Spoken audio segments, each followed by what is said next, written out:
श्रील प्रभुपाद की जय, गुरु गौरांग की जय। कल के सत्र में हमने सुना था किस प्रकार से राघव पंडित चैतन्य महाप्रभु और नित्यानंद प्रभु को अपने घर पर विभिन्न प्रकार का भोजन कराते हैं, और जब चैतन्य महाप्रभु नित्यानंद प्रभु पूर्ण भोजन कर चुके होते हैं तब दोनों भाइयों के पश्चात अन्य भक्तों को प्रसाद वितरण किया जाता है। और चैतन्य महाप्रभु नित्यानंद प्रभु को पुष्पों की माला, चंदन का लेप, पान का बीड़ा, ये सब अर्पण किया जाता है। और राघव पंडित के घर स्वयं श्रीमती राधा रानी भोग बनाने आती थी। राघव पंडित के घर में जो भी भोग बनता था उस भोग में से इतना सुगंध आता था, वह भोग अमृत के समान होता था। और राघव पंडित ने नित्यानंद प्रभु के उच्चिष्ट को संभाल के रखा था रघुनाथ दास को देने के लिए। रघुनाथ दास को जब ये उच्चिष्ट मिला तो उन्होंने स्वयं तो ग्रहण किया ही, साथ ही साथ अपने संगियों में भी वह वितरण कर दिया।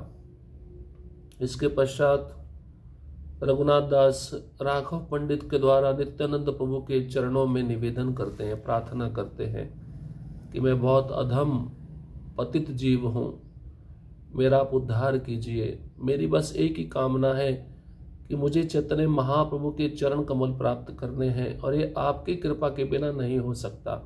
मेरा प्रयास एक बौने के समान है जो बौना चांद को छूना चाहता है।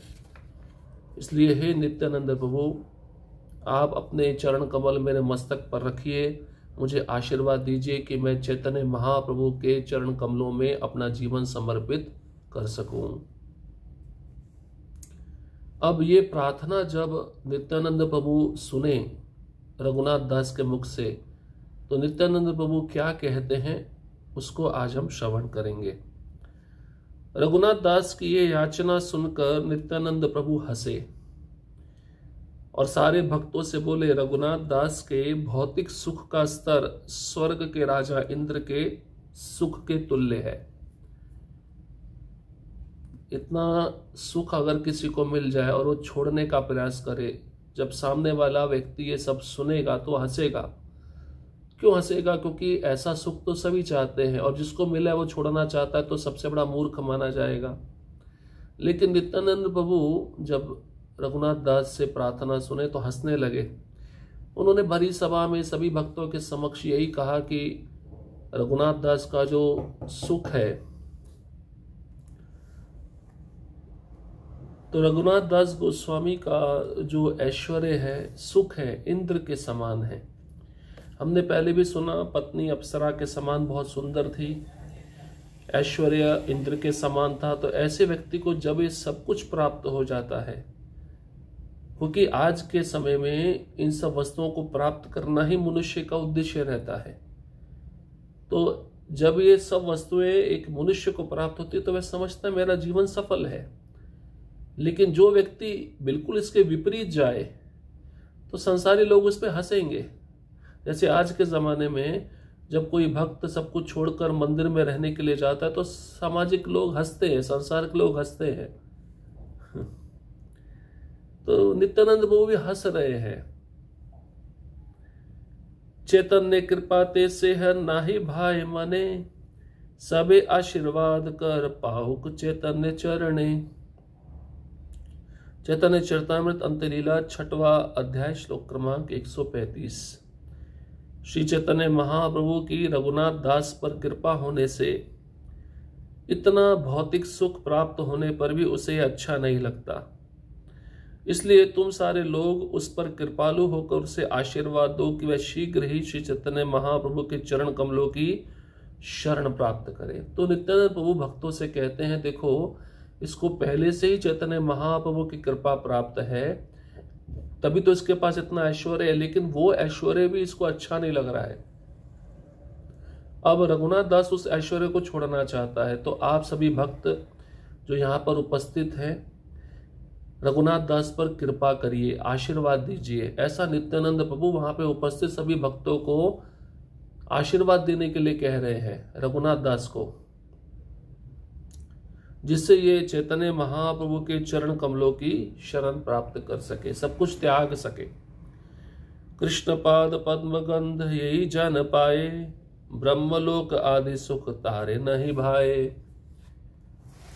जो व्यक्ति कृष्ण के चरण कमलों की सुगंध का अनुभव करता है, वह सर्वोच्च लोक ब्रह्मलोक में प्राप्त सुख को भी कोई महत्व प्रदान नहीं करता, तो फिर स्वर्गिक सुख की क्या बात है। नित्यानंद प्रभु देखिए कितना बड़ा महत्वपूर्ण बात बता रहे। कहते हैं कि जिस भक्त को कृष्ण के चरण कमलों का सुगंध प्राप्त हो गया, तो अगर उस भक्त को ब्रह्मलोक भी दे दिया जाए, तब भी उस ब्रह्मलोक के सुख को वह भक्त कोई महत्व प्रदान नहीं करेगा। तो स्वर्ग के सुख का क्या कहना। स्वर्ग का सुख तो ब्रह्मलोक के सुख के सामने कुछ भी नहीं है, क्योंकि जैसे जैसे उच्च लोकों में जीवात्मा जाता है, उसकी सुख की वृद्धि होने लगती है। तो स्वर्ग में जो अप्सराएं हैं, उससे भी ज्यादा सुंदर अप्सराएं ब्रह्मलोक में हैं, उससे भी ज्यादा सुंदर लक्ष्मियां वैकुंठ में हैं, उससे भी ज्यादा सुंदर महिषियां रानियां द्वारका में हैं, और उससे भी ज्यादा सुंदर गोपियां गोलोक वृंदावन में हैं। तो संसार का सुख तो क्षणिक है। तो कृष्ण के चरण कमल का जो सुगंध है, वो मनुष्य जीवन में उद्देश्य होना चाहिए प्राप्त करना। अगर वह प्राप्त हो जाता तो फिर संसार का सुख उस भक्त के सामने कुछ भी नहीं है। उसको एक क्षण में वह भक्त त्याग देता है। फिर ब्रह्मलोक के सुख के विषय में क्या कहा जाए। तब नित्यानंद प्रभु ने रघुनाथ दास को अपने पास बुलाया, उनके सिर पर अपने चरण रखे और उनसे बोले, तुमी जे कराइला एई बोलिन भोजन, तो माए कृपा करी गौर कैला आगमन। कृपा करी कैला चीड़ा दुग्ध भोजन, नृत्य देखी रात्रे कैला प्रसाद भक्षण।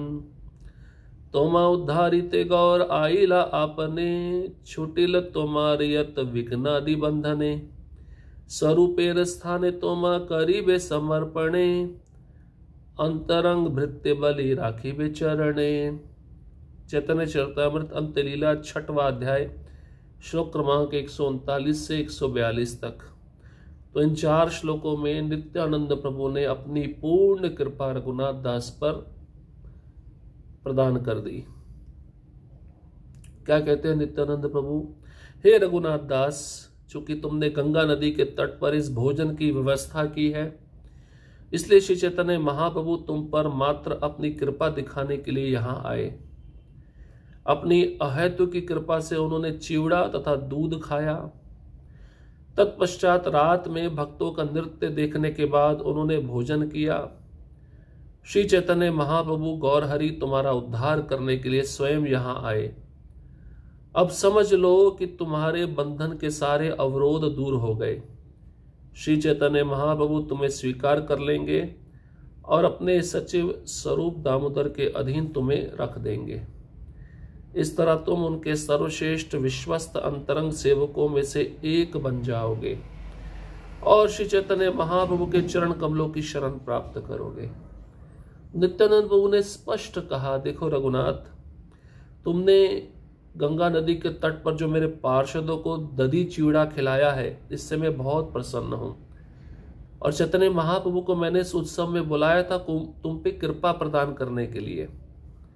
चैतन्य महाप्रभु तुम पे कृपा दिखाने के लिए यहां आए थे और अपनी अहेतु की कृपा से ही चैतन्य महाप्रभु ने चिवड़ा तथा दूध ग्रहण किया।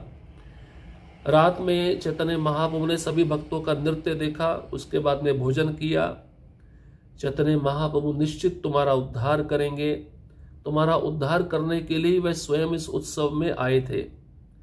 अब समझ लो तुम्हारा सांसारिक बंधन का जो अवरोध है वह दूर हो जाएगा। चैतन्य महाप्रभु तुमको स्वीकार करेंगे और अपने सचिव सेक्रेटरी स्वरूप दामोदर के हवाले कर देंगे। उनके अधीन तुम्हें रख दिया जाएगा। इस तरह तुम सबसे श्रेष्ठ अंतरंग भक्त चैतन्य महाप्रभु के बन जाओगे और चैतन्य महाप्रभु की चरण कमलों का शरण तुम्हें प्राप्त होगा। ये आश्वासन नित्यानंद प्रभु ने रघुनाथ दास को प्रदान कर दिया।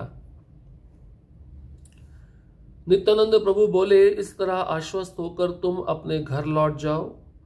तुम शीघ्र ही बिना किसी अवरोध के श्री चैतन्य महाप्रभु की शरण प्राप्त करोगे। श्री नित्यानंद प्रभु ने समस्त भक्तों से रघुनाथ दास को आशीर्वाद दिलवाया और रघुनाथ दास ने उन्हें उन सबके चरण कमलों की सादर वंदना की। नित्यानंद प्रभु ने सभी भक्तों को कहा, अपना अपना आशीर्वाद दो रघुनाथ दास को। अब शीघ्र ही इसके जीवन में कोई अवरोध नहीं रहेगा। चैतन्य महाप्रभु के चरण कमलों का शरण रघुनाथ दास को प्राप्त होगा। और रघुनाथ दास ने सभी भक्तों के चरणों में प्रणाम किया। नित्यानंद प्रभु से तथा उसके बाद अन्य सारे वैष्णवों से आज्ञा लेकर रघुनाथ दास ने राघव पंडित से गुप्त मंत्रणा की। राघव पंडित से परामर्श लेकर उन्होंने चुपके से नित्यानंद प्रभु के खजांची के हाथ में 100 स्वर्ण मुद्राएं तथा लगभग 7 तोला सोना दे दिया। रघुनाथ दास ने खजांची को मना कर दिया कि इसके विषय में अभी नित्यानंद प्रभु से मत कहना, किंतु जब वे अपने घर चले जाएं तब इस भेंट के बारे में उन्हें बता देना। तत्पश्चात राघव पंडित रघुनाथ दास को अपने घर ले गए। उन्हें अर्चा वगैरह का दर्शन कराने के बाद उन्होंने रघुनाथ दास को एक माला तथा कुछ चंदन लेप दिया। उन्होंने रघुनाथ दास को रास्ते में खाने के लिए बहुत सारा प्रसाद दिया। तो नित्यानंद प्रभु से उसके बाद अन्य सारे भक्तों से आज्ञा लेकर रघुनाथ दास राघव पंडित के पास गए कुछ सलाह लेने के लिए, गुप्त मंत्रणा प्राप्त करने के लिए। कौन सी मंत्रणा? कि भाई मुझे कुछ नित्यानंद प्रभु को भेंट में देना है। तो राघव पंडित से परामर्श लेकर चुपके से नित्यानंद प्रभु के जो खजांची थे उनके हाथ में रघुनाथ दास ने 100 सोने के सिक्के और 7 तोला सोना दे दिया। और रघुनाथ दास ने नित्यानंद प्रभु के खजांची को बोला कि अभी मत बताइएगा नित्यानंद प्रभु को ये मैंने दिया है, जब वह घर चले जाए तब बताइएगा। उसके बाद में राघव पंडित रघुनाथ दास को अपने घर ले जाते हैं, उनको अपने अर्चा वगैरह का दर्शन कराते हैं। और रघुनाथ दास कुछ माला कुछ चंदन रघुनाथ दास को राघव पंडित रघुनाथ दास को माला और चंदन भेंट करते हैं। और रघुनाथ दास रास्ते में खाने के लिए राघव पंडित से बहुत सारा सामान या प्रसाद प्राप्त करते हैं। तब रघुनाथ दास ने पुनः राघव पंडित से कहा, मैं नित्यानंद प्रभु के समस्त महान भक्तों, सेवकों तथा आश्रित जनों की पूजा के रूप में उनको कुछ धन देना चाहता हूं। आप जिसे जिस योग्य समझो उनमें से हर एक को 20, 15, 12 या 10 या 5 मुद्राएं दे दो। रघुनाथ दास ने दी जाने वाली राशि का विवरण प्रस्तुत किया और उसे राघव पंडित को दे दिया, जिसने एक सूची बनाई कि प्रत्येक भक्त को कितनी कितनी राशि दी जानी है। रघुनाथ दास ने अत्यंत विनय पूर्वक राघव पंडित के समक्ष अन्य सारे भक्तों को देने के लिए 100 स्वर्ण मुद्राएं तथा लगभग 2 तोला सोना रख दिया। अब रघुनाथ दास की और भी इच्छा थी कि नित्यानंद प्रभु के और भी भक्तगण हैं, पार्षद हैं, उनको भी कुछ भेंट मिलना चाहिए। तो रघुनाथ दास पुनः राघव पंडित से कहे, मैं नित्यानंद प्रभु के जितने भी समस्त भक्त हैं, उनके सेवक हैं तथा उनके आश्रित जन हैं, पूजा के रूप में उनको कुछ धन देना चाहता हूं, क्योंकि बहुत धनी थे रघुनाथ दास। आप जिसे योग्य समझते हैं उस भक्त को कितने कितनी स्वर्ण मुद्राएं मिले उसको दे दीजिए। आपकी इच्छा हो तो किसी भक्त को 20 मुद्राएं, किसी को 15, किसी को 12, 10 या 5 मुद्राएं दे सकते हैं। तो रघुनाथ दास ने जो धनराशि दिया उसका विवरण प्रस्तुत किया, उसे राघव पंडित को दे दिया। राघव पंडित ने भक्तों की सूची बनाई कि किस भक्त को कितनी धनराशि दी जानी चाहिए। रघुनाथ दास ने अत्यंत विनय पूर्वक राघव पंडित के समक्ष सारे भक्तों को देने के लिए 100 सोने के सिक्के रख दिए और 2 तोला सोना भी रख दिया। ये भी आप भक्तों में बांट दीजिए। इससे पता चलता है, देखिए कितने धनी थे और मन में बिल्कुल भी संकोच नहीं है। क्या दे रहे हैं? सोना दे रहे, सोना। आप सोचिए, अगर एक कागज का टुकड़ा जो नोट है, करेंसी है, कागज का टुकड़ा ही है, जमीन पे गिर जाए तो लोग पागल हो जाते हैं लेने के लिए। ये तो स्वयं अपने हाथों से सोना दान कर रहे थे। तो पहले के जमाने में सोने के सिक्कों से लेन देन होता था। आजकल सिक्के कैसे बनते हैं ये सब आपको पता ही है। तो इस प्रकार से चीड़ा दही उत्सव समाप्त होता है। रघुनाथ दास नित्यानंद प्रभु की कृपा प्राप्त करते हैं, चैतन्य महाप्रभु की कृपा प्राप्त करते हैं, अन्य वैष्णवों की कृपा उनको प्राप्त होती है। जो जितना प्रयास चल रहा था घर से भागने का, अब वो प्रयास सफल होगा। इस कृपा के बिना वो प्रयास सफल नहीं हो पा रहा था। अवरोध आ रहे थे, बारंबार घर से भागते थे, कोई ना कोई पकड़ लेता था। अब भागेंगे, अब कोई पकड़ में, अब ये पकड़े नहीं जाएंगे, ना किसी की पकड़ में आएंगे, सीधा जगन्नाथपुरी जाएंगे, चैतन्य महाप्रभु के चरण कमलों में शरणागत हो जाएंगे। तो अगले सत्र में हम सुनेंगे किस प्रकार से रघुनाथ दास घर से भागते हैं, पलायन करते हैं, और क्या क्या कठिनाई आती है जगन्नाथपुरी पहुंचने में। कितने दिनों तक कुछ खा नहीं पाते और उनके पास रहने के लिए कोई स्थान नहीं होता। तो क्या खाकर अपना जीवन व्यतीत करते हैं या यात्रा पूर्ण करते हैं, क्या वह खाते हैं, तो इसका हम विवरण अगले सत्र में सुनेंगे। चैतन्य महाप्रभु के चरण कमलों की प्राप्ति रघुनाथ दास को किस प्रकार से हुई। हरे कृष्णा कृष्ण कृष्ण हरे हरे, हरे राम राम राम हरे हरे। श्रील प्रभुपाद की जय, गुरु गौरांग की जय।